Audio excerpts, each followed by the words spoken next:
मैं मौजूद हूँ जी अपने गांव की छोटी सी एक नहर है जिसके किनारे पे खड़ा हुआ हूँ।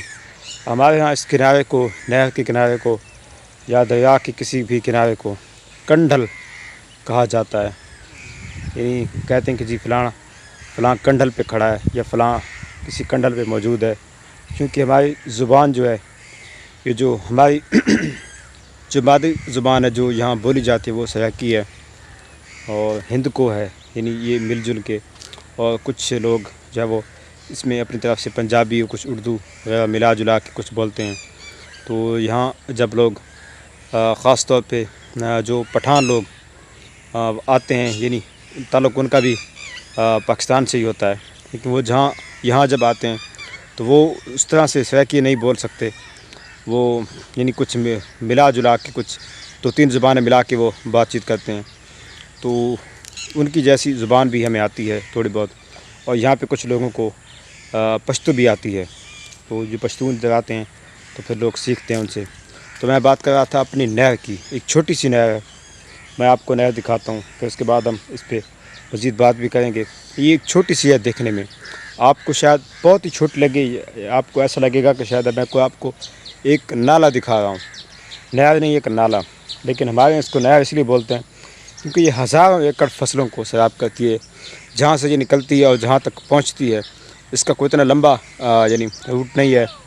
ये बमुश्किल 10 से 20-25 किलोमीटर तक का ये फासला तय करती है। फिर उसके बाद ये ख़त्म हो जाती है, यानी आहिस्ता आहिस्ता होते होते यानी इसमें से जो नाले निकाले जाते हैं तो उससे यानी कोई तकरीबन 20 से 25 के करीब नाले इसमें से निकाले जाते हैं। फिर ये ख़ुद ब खुद जो है वो इतनी कम हो जाती है कि फिर ये ख़त्म हो जाती है। लेकिन मैं आपको नहर दिखाता हूँ पहले थोड़ा करीब से जाके। इस वक्त मैं क्योंकि इसके किनारे पे खड़ा हुआ था जो काफ़ी ऊंचा है, तो मैं आपको करीब से भी जाके दिखाता हूँ। तो ये देखिए जनाब, ये है जी नहर। ये देखने में आपको छोटी सी लगेगी क्योंकि इसके दोनों तरफ जो हैं नड़कियाँ उनको बोलते हैं, ये आप देख सकते हैं, तो काफ़ी साइज़ में भी बड़ी हैं। उसकी वजह यह है कि बारिशें बहुत ज़्यादा हुई हैं इस साल, इसलिए ये आप देख सकते हैं। ये साइज़ में काफ़ी छोटी लगती है। इसमें पानी भी, जब पानी का बहाव तेज़ है, कुछ इसमें से जो नहर निकाली जाती, जो दीगर नाले निकाले जाते हैं, तो उनकी वजह से भी ये मज़ीद छोटी हो जाती है। तो मैं इस वक्त यहाँ पे मौजूद हूँ। मैं आपको एक नाला दिखाता हूँ इस नहर का।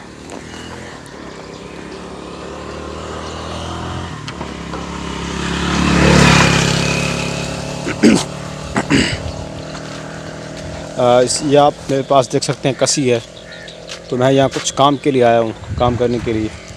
यहाँ पे तो देख सकते हैं ये सामने घास है, कुछ ज़मीन खाली पड़ी है, ये हमारी ज़मीन है। मैं आपको इसका एक नाला भी दिखाता हूँ जो नहर में से निकलता है, और हम उसी नाले के ज़रिए फसलों को पानी भी लगाते हैं इधर।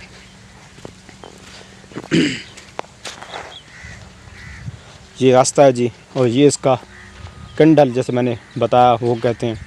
उधर हमारी बाइक खड़ी है रास्ते में, और मैं आगे जा रहा हूँ। आपको इसका नाला, यानी वो नाला जहाँ से पानी आता है हमारी ज़मीनों की तरफ, वो दिखाता हूँ। हमारी ज़मीन नहर के बिल्कुल साथ ही है। ये देखिए, ये नहर है साथ, ये रास्ता और ये हमारी ज़मीन है। तो यहाँ पे जो पानी का बहाव है वो बहुत तेज़ होता है, यानी इतना तेज़ बहाव होता है कि यानी बाज़ औक़ात जो नया बंदा होता है ये पानी लगाने के लिए आता है तो उसको थोड़ी मुश्किल होती है पानी लगाने के लिए। उसकी वजह क्या है वो भी मैं आपको दिखाता हूँ। तो पहले मैं आपको वो नाला दिखाता हूँ, यानी वो मोगा, हम इसको मोगा बोलते हैं, जहाँ से पानी आता है फसलों की तरफ। तो ये रास्ता थोड़ा सा मुश्किल है। तो ये देखिए जनाब, यह जी वो नाला। यहाँ देखिए नहर का जो साइज़ है, यहाँ पे कुछ बड़ा है, और ये नाला है जी, यहाँ से पानी जा रहा है। यहाँ के नीचे एक पाइप लगा हुआ है उधर, और ये नहर है जी हमारी।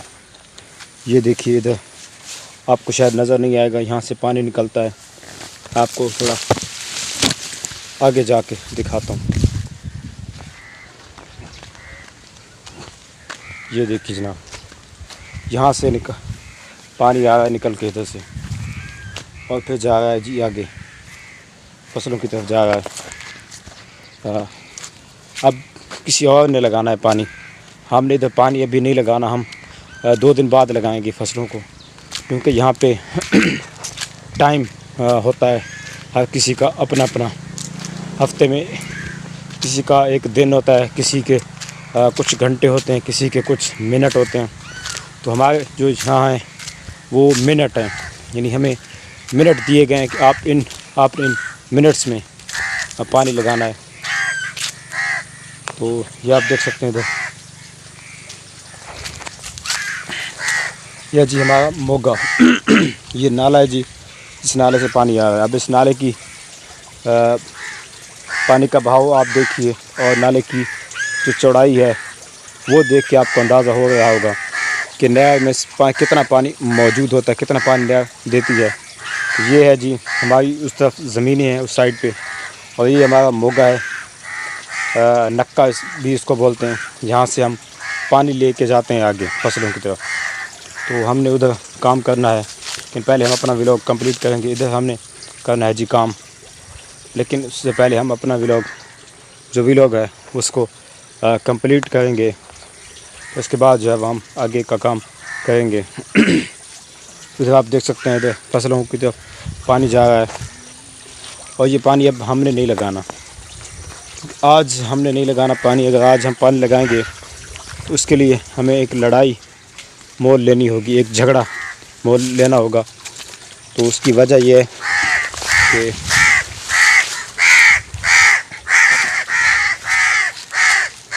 यहाँ पे हर किसी का टाइम, तो कबूतर तंग करते हैं बहुत ज़्यादा अक्सर। उसकी वजह जैसे मैंने बताई, यहाँ पे हर किसी का अपना टाइम होता है पानी लगाने का फसलों को, यानी मुख्तलिफ टाइम दिए जाते हैं लोगों को कि जी आपने आज लगाना है, आपने कल लगाना है। तो ये टाइम हुकूमत की जानिब से या इंतज़ामिया की जानिब से, जो इरीगेशन सिस्टम, जो इरीगेशन की इंतज़ामिया हैं, जो आबपाशी के, यानी जिनको जो नहरों का एक डिपार्टमेंट है, उसका काम है ये, यानी वो डिसाइड करते हैं नहरों का जो सिस्टम है, वो चीज़ों को कंट्रोल करते हैं, बताते हैं कि जी आपने आज लगाना है, आपने कल लगाना है फसलों को पानी, या यानी आज आपको इतना टाइम दिया जाएगा। तो हमने आज से आप देख सकते हैं हमारा घास, हमने पानी नहीं लगाया था पहले, तकरीबन 1 महीना हो गया हमने पानी नहीं लगाया। हालांकि हर हफ्ते 20-25 मिनट का जो टाइम है वो हमारा होता है यहाँ पे, यानी 20-25 मिनट तक हम पानी लगा सकते हैं इधर। उस वक्त तक हमें कोई भी रोकता नहीं है, कोई रोक नहीं सकता, इवन ख़ुद हुकूमत भी नहीं रोक सकती, क्योंकि ये हमारा हक़ है जो हमें दिया गया है इधर। अब इसको कोई हमसे छीन नहीं सकता, चाहे कोई भी हो, कितना बड़ा वडेरा हो। अगर ये नहर बंद कर दी जाए तब तो ये मुमकिन है, अदरवाइज़ ये मुमकिन नहीं है कि हमसे कोई ये छीन ले।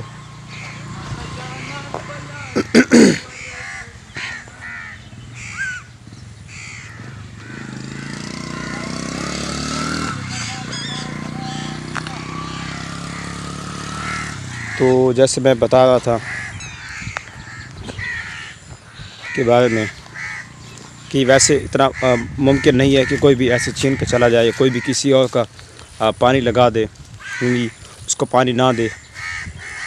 तो जहाँ जिसको जितना टाइम दिया गया हुकूमत की जानिब से, उसकी ज़मीन के हिसाब से, जिसकी ज़मीन ज़्यादा है, जिसकी ज़मीन को ये पानी लगता है, उसको दिया गया है।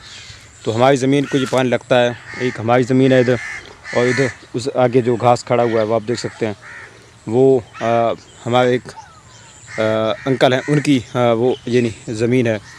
तो उनको और हमें दोनों को मिला के 1 हफ़्ते के 25 मिनट दिए गए हैं। 25 मिनट 1 हफ़्ते का वो पानी लगाते हैं, और उससे अगले हफ़्ते जो 25 मिनट है वो हम पानी लगाते हैं। लेकिन रात को हमारी नहर का पानी खुश्क हो गया था 1 दिन के लिए। अब जब रात को दोबारा पानी आया, उनकी फसलों की तरफ पानी, यानी किसी ने वहाँ से उसका जो ढकना है वो उठाया था, तो पानी आगे चला गया था फसलों की तरफ। तो उन्होंने यानी उनकी फसलों में रात भर पानी चलता रहा। तो उनकी जो फसल है वो सुबह जब आए देखने के लिए, तो वो भर चुकी थी। लेकिन हमारी जो फसल थी, ये इधर आप साथ देख सकते हैं, उधर उस नाले की दूसरी तरफ दरख्तों के साथ वो हमारा घास है, हमारी फसल है। तो हमें उसको अभी पानी लगाना है। यानी वो तो उनकी तो किस्मत अच्छी थी कि रात को किसी ने यानी उठा दिया ढकना, उनकी फसल में पानी जमा हो गया, उन्होंने तो अपनी फसल सैराब कर दिया। आप देख सकते हैं अभी भी नाले में कुछ पानी जमा है, इधर भी पानी खड़ा हुआ है। और उधर ये इनकी फसल है, उनका घास है जिसमें उन्होंने रात को पानी लगाया। सुबह को रात को पानी कोई छोड़ गया था तो सुबह उन्होंने आके जो बच गई थी फसल उसको आके उन्होंने पानी लगाया। लेकिन हमारी जो फसल है वो भी रहती है। उसकी वजह जैसे मैंने आपको बताई कि हमें जुमेरात वाले दिन सुबह सूरज निकलने से 20 मिनट पहले, सूरज तुलू होने से 20-25 मिनट पहले का जो टाइम है, यानी वो आगे चेंज होता रहता है। अब चूँकि सूरज इस वक्त तुलू हो रहा है तकरीबन 6 बजे, यानी 5:50 या 55 मिनट पर तुलू होता है। तो उससे पहले के जो 20-25 मिनट हैं वो हमारा टाइम है। इसी तरह सर्दियों में भी जब सूरज तुलू होता है तकरीबन 7:15 बजे, 7 बजे, कभी 7:30 बजे, तो यानी सूरज तुलू होने से 20-25 मिनट पहले का जो टाइम है वो हमने लगाना है पानी फसलों को। तो ये टाइम उस वक्त थोड़ा अगर हम सवेरे जल्दी उठ जाएं तो फिर हम यहाँ पहुँच के अपनी फसलों को पानी लगा सकते हैं आसानी के साथ। तो मैं भी यहाँ इधर ही आया हूँ इसीलिए, क्योंकि आज जो डेट है, आज का जो दिन है वो गालिबन मंगल है। तो कल बुध है और नेक्स्ट डे जुमेरात है, थर्सडे। तो थर्सडे तो उस दिन हमने भी अपनी फसलों को पानी लगाना है। तो सुबह सुबह आके यहाँ पे काम करना थोड़ा मुश्किल है। तो हम क्या करेंगे कि पहले से ही हम इंतज़ाम उसका कर लेंगे, यानी हम पहले से ही उसको फसलों को पानी लगा देंगे। पहले से ही हम इंतज़ाम करके रखेंगे तो फिर टाइम पे, यानी हम यहाँ पे पहुँच के फसलों को पानी भी लगा सकते हैं टाइम पे। ये थोड़ा आसान होगा हमारे लिए भी, क्योंकि यहाँ पे हमें काम थोड़ा करना पड़ेगा। हम ज़्यादा जल्दी जो है वो इसको मैनेज कर लेंगे। तो आई होप कि आपको आज का ये व्लॉग पसंद आया होगा। हमें अभी भी कुछ देर हम मज़ीद बात करेंगे, फिर उसके बाद हम वीडियो का एंड करेंगे और जिस काम के लिए मैं आया हूँ तो वो काम मैं करूँगा। फिर उसके बाद नेक्स्ट वीडियो भी बनाएंगे इंशाल्लाह। आपको और भी बहुत सी मज़ेदार चीज़ें, बहुत सी मज़ेदार बातें बताएंगे गांव के बारे में, यहाँ की ज़िंदगी, यहाँ के लोगों के बारे में, यहाँ की चीज़ों के बारे में। इस वक्त आप देख सकते हैं मैंने एक लकड़ी उठाई हुई है अपने हाथ में। तो उसकी वजह यह है कि जी ये जो लकड़ी मैंने उठाई है, मैंने उठाई है कौवों से बचने के लिए। अब जैसे मैं दाखिल हुआ था, इधर इंटर हुआ था, तो उधर कौवे बैठे थे दरख्तों पे। ये आप दरख्त देख सकते हैं काफ़ी ऊंचाई के साथ मौजूद हैं उधर काफ़ी। तो उधर कौवे बैठे हुए हैं। शायद आप उनकी आवाज़ भी सुन सकते होंगे, शायद आप एक कौवे को देख भी सकते होंगे जो इधर बैठा हुआ है, जो इस साइड पे। हाल पुष्पा केड़ा? हाँ तन दोल दी आंदी आओ, तन दोल दी आंदी है, हाँ दोल दी तेरे को पूछा मैं हाल वाल। तो वो जागा था जी, हमारे यहाँ उनको मिरासी भी बोलते हैं। वो ढोल बजाते हैं उसके भाई, और उसका बाप भी पहले बजाता था। तो मैंने उससे इसी बारे में पूछा कि यानी वो वह तो है तो वैसे साइज़ में छोटा सा है, बच्चा सा है, लेकिन फिर भी मैंने उससे पूछा क्या उसको भी ढोल बजाना आता है। तो उसने बोला कि मुझे आपकी बात की समझ नहीं आ रही। तो मैंने मज़ीद नहीं दोहराया, अपनी बात को नहीं दोहराया। तो खैर छोड़िए, हमारा जो वीडियो है हम उसको यहाँ पे करेंगे एंड, क्योंकि हमें काम भी करना है। धूप भी इस वक्त निकली हुई है, पहले धूप थी लेकिन कुछ आप देख सकते हैं कुछ बादल मौजूद हैं आसमान पे थोड़े बहुत, उनकी वजह से कुछ बेहतरी थी, लेकिन अब मज़ीद धूप निकल गई है। तो हम यहाँ पे अपने इस व्लॉग का एंड करेंगे, काम करेंगे और फिर इंशाल्लाह नेक्स्ट व्लॉग में आपसे मज़ीद बातचीत करेंगे। तो मिलते हैं इंशाल्लाह नेक्स्ट व्लॉग में।